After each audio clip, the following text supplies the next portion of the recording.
वालेकुम दोस्तों। मैं फिर से हाजिर हूँ आपकी खिदमत में एक नई कहानी लेकर। ये वाकया मेरे अंकल के साथ पेश आया था। मैट्रिक का स्टूडेंट मैं मैट्रिक का स्टूडेंट था और स्कूल की बास्केटबॉल टीम में खेला करता था। हमारा गवर्नमेंट हाई स्कूल काफ़ी वसी रकबे पर मबनी था।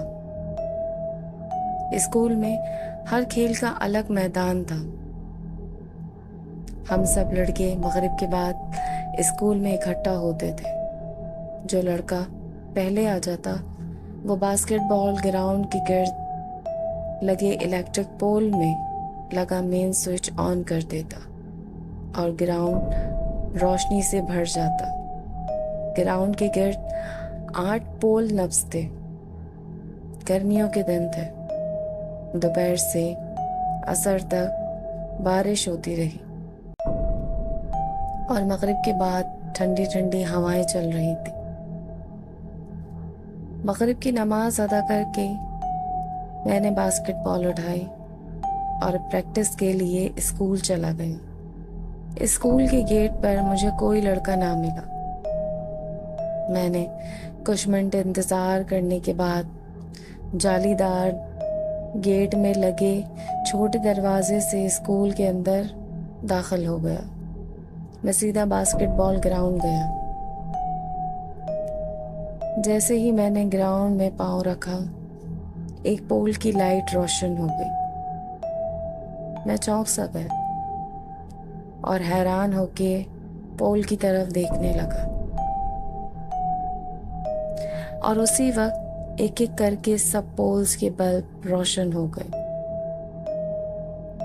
मेरी हैरानी ये सोच के ख़त्म हो गई कि शायद मुझसे पहले किसी लड़के ने आके मेन स्विच ऑन किया होगा और लाइट नहीं होगी। अंधेरे में ठहरने की बजाय वो चला गया। अब लाइट आ गई है, इसलिए पोल्स की लाइट ऑन हो गई। मैंने ये सोचकर अपनी प्रैक्टिस शुरू कर दी। कुछ देर में और लड़कों के बोलने की आवाज़ें आने लग गई। मैं समझ गया कि बाकी लड़के आ रहे हैं, क्योंकि मैं एक खुली जगह में रोशनी में खड़ा था और लाइट्स की रोशनी सीधी बास्केटबॉल ग्राउंड पे पड़ रही थी। तो ग्राउंड से बाहर अंधेरा था। जैसे ही वो लड़की ग्राउंड में दाखिल हुए, अचानक पोल्स लाइट्स ऑफ हो गई और ग्राउंड में अंधेरा छा गया। हम समझे बिजली चली गई, मगर स्कूल के बाहर सड़क और लोगों के घरों के रोशन बल्ब बिजली होने का एहसास दिला रहे थे। एक लड़का आगे बढ़ा और पोल पे लगा मेन स्विच ऑन कर दिया।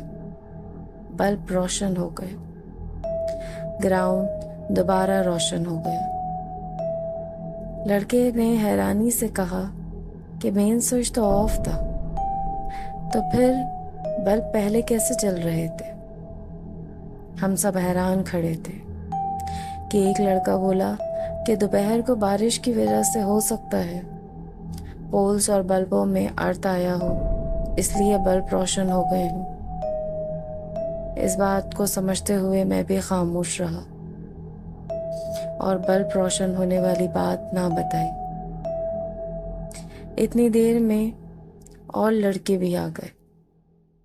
सबने अपनी बॉल से पोल प्रैक्टिस शुरू कर दी। मैंने भी अपनी बॉल पोल में लगे रिंग में डालने के लिए उछाली, तो वो काफ़ी ऊंचाई से पोल के ऊपर से होते हुए साथ वाले ग्राउंड में जा गिरी और मैं भाग के उठाने चला गया। रोशनी से ही एकदम अंधेरे में आने से बॉल नजर नहीं आ रही थी। कुछ लम्हे में बॉल दूर पड़ी नजर आ गई। मैं बॉल उठा के वापस ग्राउंड आ गया।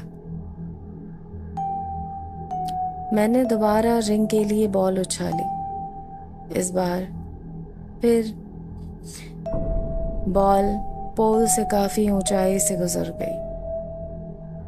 और फिर मैं बॉल की तरफ भागा और बॉल लेकर आए। अब मैंने थोड़ा सा करीब जाकर बॉल को आहिस्ता से रिंग की तरफ उछाला।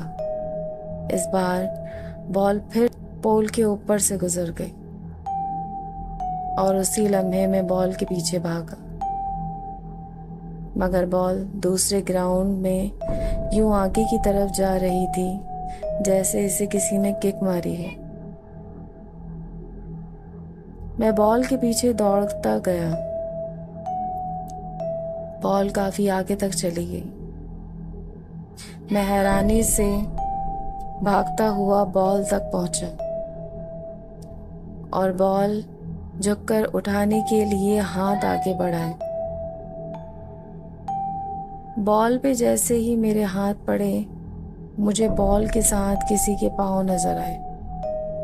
मैंने लाशऊरी तौर पर बॉल उठा के पीछे हटते पाँव से ऊपर टांगों की तरफ देखता गया। मेरी पूरी ठोड़ी ऊपर हो गई, मगर टांगों का साइज खत्म न हुआ।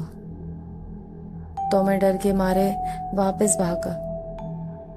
वापस बास्केटबॉल ग्राउंड तक आते आते मुड़कर मैं बार बार देखता रहा, मगर टांगों के सिवा कुछ नजर नहीं आया। रोशनी के पास आकर फिर मुड़कर देखा तो पीछे कुछ न था।